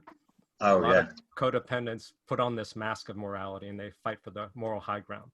Right. So then it's like the social justice warriors jumping on that. And if Alex wants to defend the social justice warriors, here's an invitation. But because codependents take this weak, anemic thing, they want to feel powerful. So they take on the moral high ground and then fight for the illusionary victims or fight for this. And they're like really vicious there, but they can't fight for themselves. I mean, where you see the worst elements of social justice warriors, I would say that goes beyond codependency. You have borderline personality disorder there. Tremendous amount of borderline personality disorder. But it's an unfortunate, like, strictly speaking, I'm a social justice warrior. I take the information that's usually held by the elites of psychiatry and psychoanalysis, and I go, there you go. I'm like, it's a socialism in action. I'm going, there you go, my comrades, take everything. These people were trying to hold it back. Where it gets nasty is, I think, when it gets hijacked. And every endeavor gets hijacked by people who are a minority. They're very sick, and they're very vocal, and they're very violent. So, but unfortunately, the social justice warrior template is just so attractive to the borderline personality disorder. They can jump on a team and scream at somebody and scapegoat them and stone them and hide behind the message and the group. I've had borderlines admit this to me. I've had borderlines say to me, I join certain groups. The last lady I spoke to, it wasn't a face-to-face, it was a text conversation. She said, I'm so angry with my father that it was some group that she was involved with. This is the only way I can release my family trauma, she said. So it's, it's not that the social justice warrior groups have a bad agenda. I think that there's just a lot of hijacking that's gone on there. This is what I feel, or this is when someone jumps in and then goes a moral high ground, I feel the transference of their trauma energy. And it's really creepy when sexual trauma gets transferred. A lot of people with sexual abuse, they're like super boundary porous, and they'll bleed their sexual creepiness on me. Yes. Yeah, and you can feel it. You're absolutely right. What you're feeling is an energetic shift. And then you can ask the question, if you're crazy enough to want to light the fuse on the dynamite, which is, what are you really angry about? No, I did that, but that's really, really dangerous, because there's more angry. Say again? That just provokes them. Yeah, but it provokes because they know that they're being disingenuous. I'm actually angry about this. I can't attack the person who hurt me because I don't feel strong enough to, which is the position of the fragile narcissist and the malignant borderline. So I'll do this instead and make myself feel better about it. But it's like when people say, what's my political ideology? I'm like, I'm left leaning. I want to help people. I want to protect people who are being bullied and attacked and everything else. And then they'll go, have you seen what the leftists are doing? And I'm like, ooh, that's a bit embarrassing. So when people's codependency, as you rightly say, and then other mental health issues bleed into it, everything starts to morph and distort. And before you know it, you're looking at something that isn't really about protecting people anymore. There's more focus on attacking power than there is on protecting weakness. And then you go, the energy is dissipating in the wrong direction here. And George Orwell, who was a left-winger, British left-winger, he was one of the first people to point this out. He said it's actually in 1984 is a left-winger criticizing the potential wrongdoings of other left-wingers. And he said, we've got to be careful that we don't just become, his whole question was, do you love the people who are weak and who are poor, or do you just hate the rich? And if you just hate the rich, that's no good. No one got triggered from the fake morality stuff? Really? No social justice warrior you're defending? Alex, where are you? I'm Nothing? actually pretty even today. I'm good. Thank you. You don't want to go fight or say that social justice warriors are doing a good thing and all the predators are being shot down because of that amazing cause? No, Richard's really resonating with me. I'm going to spend a lot of time with your stuff, Richard. Thank you. Thank you. I'm glad you enjoyed it. Thank you, Richard. No problem So at all. that trigger is disarmed for at least a week. You can deal with it next week when I'm not here on your own, mate. This is what I'll do. I'll just leave mines and then be like, right, see you guys. So, Richard, I've got a question for you. Sure. I see. And did you find yourself in a state of in your life through your experiences, a state of cognitive dissonance? And if yes, what did you do to help yourself get out of it? I think I'll answer this the way I answered the last question you asked me, which is it takes a lot of honesty and self-awareness. You've got to be really honest with yourself. So cognitive dissonance really is stress. So I'm big into emotional literacy. So if I'm not feeling good or I'm cranky, I'm like, the fuck am I getting all cranky and impatient with people over? Why am I stomping around the house? Like, what's my issue? And sometimes that can be cognitive dissonance. Sometimes, you know, it can be, I'm trying to do two different contradicting things at the same time, or I'm trying to do a thing that contradicts a belief that I hold over here or a value over here. And all of that is enormously stressful. Looking at our values is really, really important, because if you live in accordance with your values, no matter how much your life materially sucks, you will be happy. If you live contrary to your core values, no matter how wealthy or successful you are, you'll be miserable as fuck. So try and remember that. If anybody ever says to you, why is that celebrity snorting themselves to death, drinking themselves to death? They've got all that money and all that fame. Why are they so miserable? You can be all clever and be like, well, if you're living in accordance with your values, you'll be happy. But if you're living out of accordance with them, you look like that guy. You look like Prince. You look like Michael Jackson. You look like, you name them. Like it's just clearly we're very miserable, very, very miserable. Now, what if you have ADHD level skills of actively dissonancing your belief systems and you're fracturing your memory? Thank you for that. So that's where the question's coming from. That was meant for me, but go on. Oh, Please. okay. By all means, please answer. That passive aggressive comment just went right over my head. I had no idea. But I got it, so that's okay. We're good. Well, dissociation often is a manifestation of an emotional flashback. It's the desire to just disappear, and it probably is a survival mechanism that's a holdover from childhood. So if you deal with the dissociation, a lot of that just goes away. Now, this is a quirk that I don't get. So in meetings, sometimes people fight to get the spotlight, right? To be visible. But at the same time, if I give them too much spotlight, they want to hide. Right. So why do people, it seems like people cry about wanting to be seen, but they also not want to be seen. Yeah. Why are they consistent? Do they want to be seen, or do you want to be invisible? Just choose one. They want to be seen by a loving, kind, parent or substitute parent in the form of a lover. And maybe this is a poor substitute for that. And they'll go, I want to be seen. And then they'll be like, this feels awkward. I can't deal with this anymore. And then they want to bounce. I think that's a very codependent way of dealing with contact with humans, is cycling through oversharing, counterdependency, oversharing, counterdependency. A lot of that is down to just being emotionally dysregulated, I think. What about fear of intimacy, that framing? Yeah, it's the same thing. Counterdependency, fear of intimacy. So we crave it and we fear it. Codependence, my hypothesis with codependence, this is new, is that we actually are terrified of intimacy because we never knew love. So your first model for a loving relationship in adulthood would have been the relationship with your parents. But if they never really loved you, they just only showed you time and attention transactionally, depending on when you were giving them what they wanted. Authentic love will be completely alien. So if somebody loves you just for you, you'll be like, what's this? Is this boring experience, this weird, dull experience I'm going through, which a lot of people complain about. They find a normal person who loves them and then they're bored. So boring, Stacy. Yes, boring. Keep going. I know. That's what I'm trying to tell you. It's boring. See? Little excitement.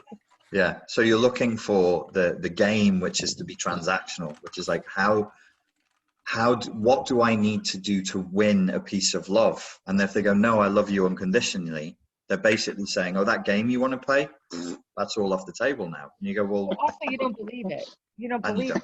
You can't believe it. That You it's can't not believe real. it. 100%. No, you're terrified of the intimacy. It has nothing to do with your belief. Well, I think when we learn through our lives that with love comes abuse. No, you were foundational. Richard said Richard, didn't you say as a child you're groomed? Yeah, I think if your first loving relationship is transactional, and yeah, if, as Stacey says, if it's dangerous as well, like if the game is, if you play it well, you'll receive not love but time and attention. But if you fuck up, you'll get slapped physically or emotionally. Then that creates adrenaline. Then you're like, oh, the stakes in this game are high. That's how people get addicted to gambling. And let's make no mistake about it, those of us who were raised in abusive environments, every time the front door closed because your abusive parent came home, that was a gamble. That was a gambling moment. Will it land on red or black today? Let's see. So I think that's where the addiction, like gambling and that kind of activity, it really appeals to people raised in nasty childhood conditions. Yeah, that sounds exciting. The way I just described it, yeah, the some of you stakes are looked high. excited. Every single moment matters. You could die. Right. That's like really exciting. Yeah, there's a certain intensity of experience, but I'm then not we jealous. say, yeah, but then we turn around and say, I want a nice, stable relationship with somebody who loves me. And then you get there and you go, this feels, it's alien and dull. So you have to train your brain to be able to sit in that. Yeah. Yeah. You have to to want have that that. affair with yourself, maybe. Say again. Maybe you have to learn to have that intimacy and affair of that kind with yourself first. Yeah. Learn to be safe within yourself with authenticity. There's Then a you lot can of stand up and there's a lot of receive. Yeah. a lot of healing that has to take place first before we can engage in long-term intimate relationships, for sure. Trauma and developmental angle. John, do you have something on that? Trauma and me? Or no, John. The other John. Other John. So I have an angle where that part of it's more development. And I think, Richard, you take the stance that it's more CPTSD and it's more trauma angled. But then I see people who take CPTSD and they project that as something they need to fix, or that's all the enemy. And they just blanket label all their problems as CPTSD instead of breaking down emotional literacy, intimacy, all the different layers so that they can work with it. They just try to fix the trauma. Deep, just to clarify it, for me, to start, it was with the CPTSD. I had to get down to a level where I could actually function as a human being and not be crazy and get more than 4 hours sleep a night, which I did 3 years in a row. Yeah, I would say that's your nervous system, but you're labeling CPTSD. Keep going. Okay. So I'm not saying all my problems are CPTSD or stem from that. I'm saying that was the start of it. That was one of my issues that had to be dealt with first before I could then go deeper into the other underlying stuff. So let's say a person is able to hack their nervous system using somatic practices. A lot of like TRE and IFS and whatever. Sure. EMDR, it hacks the nervous system, so it's calm. But let's say I'll make an argument it's a shortcut. Or even using NLP, Richard, it's a shortcut. You can get the belief fixed. Neurofeedback. No, I mean neurofeedback, but Richard uses NLP. So there's more addressing Richard. Oh, sorry. But it was inspired from John. Well, what was John's question? It's about sort of CPTSD.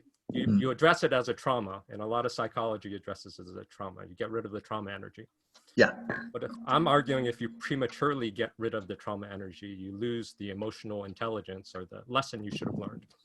Why you got into the trauma? Because your map sucks. You did something stupid, you didn't see something. So you got to fix your map in addition to getting rid of the trauma. Oh, so it becomes a question about different therapeutic modalities. Yeah, I don't like anything that patches over the problem, which NLP does. NLP definitely does it. The creators of NLP, I went to a seminar in London 2 years ago, and both of them, I'm not naming names, I can't get in any legal trouble here, but allegedly said to people who turned up to the seminar, something along the lines of, if you were abused as a child and you keep replaying that abuse on a daily level, you're abusing yourself, and so it's your fault. And they've been saying that since the 90s, but this is not the fucking 90s. You can't talk to people like that anymore. And there was a fucking uproar at the seminar, absolute uproar, because now we have new language for it. It's like, oh, victim blaming. Oh, so you're saying a child is, and that mentality has no place in the modern world and no place in therapy, and it's totally wrong. It's totally wrong. You can. It's like, I would say, like the Jim Carrey movie, The Eternal Sunshine of the Spotless Mind. You had a terrible breakup. You're heartbroken. We can wipe it. Do you want that? And if you say yes, who are you now? Who are you? What kind of a fucking drone zombie are you if we take out all of the human experience? It happened. Let's assume that we can learn from it. Let's assume that it happened with a purpose. That's more of the philosophical, spiritual side of it. Exactly. I'm not saying it did. I'm not saying there's a God who determines that you shall suffer for a reason. I'm saying from a philosophical perspective, let's assume as a thought experiment that there was a reason. What's the reason? Is there a reason? What did you learn? Does it make the world better? Does evil lead to good? Again, these are like philosophical questions, but yes, I agree with you. As you said something about somatic therapies, I think if you can just eradicate the feeling, you shouldn't do that. You shouldn't do that. You shouldn't it's like saying, oh, I have an infection in my hand, just cut it off. Okay, so this is, Alex jumped in here, and this is a common response I get. So she's defending the angle of my critique. So people have techniques where they can cover up the memories or process the trauma. And then they give this answer like, that story didn't matter. Right. And I can see their position, but then your angle of philosophy is, I'm sort of hearing that that's being empiricism. I had a life experience. I must integrate or learn from it. And not just pick and choose my old stories. Brutal and inhuman to me to say, oh, your story doesn't brutal. matter. I mean, I've said to people who want to stay stuck in story, like, don't be addicted to the story because your brain loves story and it just wants to repeat the story. That's no good either. It's the emotion in the story, but it definitely happened, and we should have a record of that. That's part of your life. That's just reality. We don't want to be reality deniers. I don't think. I think that's a mistake. Okay, so now there's a question about daily practices for recovering codependence, and then after recovery, do you have to continue the practices? Would your 30-day trial accountability thing tomorrow, would that be a way they could explore that question of daily practices for recovery? Oh, I don't think 30 days of jumping on for 20 minutes a day is going to undo childhood trauma. And I'd never suggest that to anybody. Yeah, but they have a community and it's $50. We have a community. It's and they go on every day. They pay their $50. They go on every day and they'll do different exercises. They share that with a supportive community. So in that space, they can break the old taboos. They can show who they are, what they want, and they can get positive feedback for doing that. You see real therapeutic breakthroughs there, but a real therapeutic breakthrough does not a recovery make. You know, it's good, it's great, but full-scale recovery is not going to happen inside of a 30-day anything, even if it was 12 hours a day of therapeutic work. Everybody comes to the table with a different level of trauma, a different level of experience. If we're talking authentic childhood trauma, adverse childhood environments that went on for years. It's going to take a while. So after you recover, is there a need to continue practicing? I'll let you know when I've recovered. Okay, there's your answer, Brian. Thank you. Do you want to go any more about the 30-day challenge? I sent them to your YouTube channel to hear more about it. Yeah, it's 30 days. There's like a video. There's a video and an audio that you do every day. We ran it as an experiment last month before the pandemic broke out, and people loved it. They got a lot from it. If you follow the exercises, if you give it like 20 to 30 minutes of your time for 30 days, you can get a lot done. But full-scale recovery is not going to happen like that. You'll get good skills from it for sure. Richard, do you meditate? Sorry? Do you meditate daily? I wish I could say it was daily. It's not daily, but it's frequently. It's very self-indulgent. I do it because I really like it.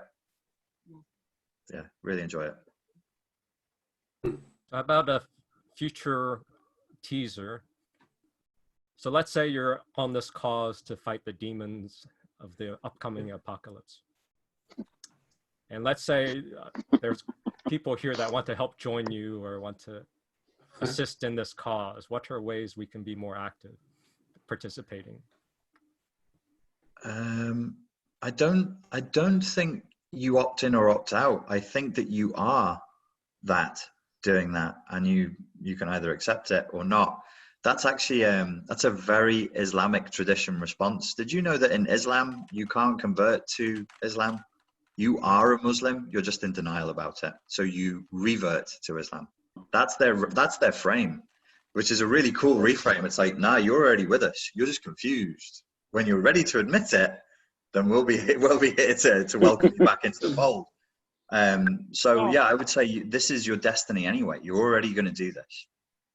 You're going to be fighting demons internally, externally, and if there was like we should all do this, I think it's a commitment to truth. A commitment to truth and to telling the truth is the front line of that battle. So that's pretty, that could be framed that, let's say you're destined to do, you don't know that you're supposed to be a warrior, you're on this team to fight demons, but your unconscious is looking for demons, and you're stuck in this repetition compulsion because you don't have the right framework. You've been born to be this warrior, so you're living this tortured fight, fighting ghosts and demons and just self-torturing yourself. I don't know that only warriors fight demons. I don't think it's only warriors who do that. I think doctors and philosophers and people who just stay at home and raise their kids. I think it's just it's one frame for this reality that we're all in. One frame. So what was this experience like, or is it different than other meetups, or what are some? Oh, it's tremendous. This particular experience is a tremendous amount of fun for me because it's much more freeing. I don't feel there is a weight of responsibility. There was somebody I wanted to be when I was a kid. I'm a Generation Xer, and I really liked Christian Slater, and he had a film called Pump Up the Volume where he was a pirate DJ. Alex is laughing because she remembers Happy Harry Hardon, who used to wank loudly over the pirate radio. Yeah. I loved him. I watched that film like 15 times. I absolutely loved it. But one night he's joking around with somebody and they kill themselves. And then that's, he gets freaked out by that. And so I'm very, very unfree on the YouTube channel because I'm always like, one day I could say the wrong fucking stupid joke, make some stupid cock joke or something and then find out that somebody's done something, bad. Either to somebody else or to themselves. So no, this has been good for me. It's a very, very pleasant experience. You have a nice group of intellectually curious people here, which is nice to see. So that responsibility of being on YouTube and being terrified, or at least being aware that you could have one slight off, Terrified is the right word. If somebody hurt themselves because of a joke I made, I would be very, very upset by that. So terrified is the right way to frame it. And then that's sort of my angle with John yesterday, was saying that I live with PTSD every day. Just the terrors of social interactions are going beyond. It's not just them killing themselves. That social conformity energy just annihilates my sense of self. Right. Yeah, which is why you asked me before about what the future holds. I think that and I said to you about the history, like the history of the Spartan Life Coach, which is one tiny little piece of YouTube real estate, internet real estate, in a fringe subject. I'm aware of that, but I do feel a responsibility based on what was built through time, through history. If I want to talk about fighting the demons of the apocalypse, if I want to be freer, I have to go elsewhere. And then I have to say, listen, guys, we're not doing PTSD, CPTSD, narcissistic abuse. I want to be free to talk about whatever the hell I want to talk about. So that links to our earlier question about guilt and responsibility. Right. Codependents have issues with guilt issues often, or they complain about that. Yeah. And then you're sort of framing Jordan Peterson, or even the Christian angle of carry your own cross and find the biggest cross to bear. So then you can switch this excess guilt. Well, you're massively putting words in my mouth. but okay, I like Jordan Peterson on that particular point. Yeah, go on. By having a lot of personal responsibility or having an aim, a vision, fulfilling some meaning, then you aren't as susceptible to the guilt jabs of narcissists or borderlines or relational things. Yeah, perhaps. I'd never really thought of it that way. I'm glad that you heard something so nuanced and intellectually complex in what I said, because that's not what I meant. But I'm happy for you to think I'm that clever. We're giving you worship. This is all, let's worship the guru. I'd never thought that if you're carrying a heavy enough burden, you will be less susceptible to the barbs of guilt from manipulators, but it is undoubtedly, it's undoubtedly. No, that's how I evaluate. I'm not susceptible to guilt because I value it myself, and I'm much harder than anybody else. Right. So I set my goals. If I meet it and I half-ass it, then I'm satisfied. So someone guilts me or thanks me, I don't give a damn about your opinion. Right. Oh, it's an interesting reframe. I'd never thought of it that way, but yeah, that makes sense to me.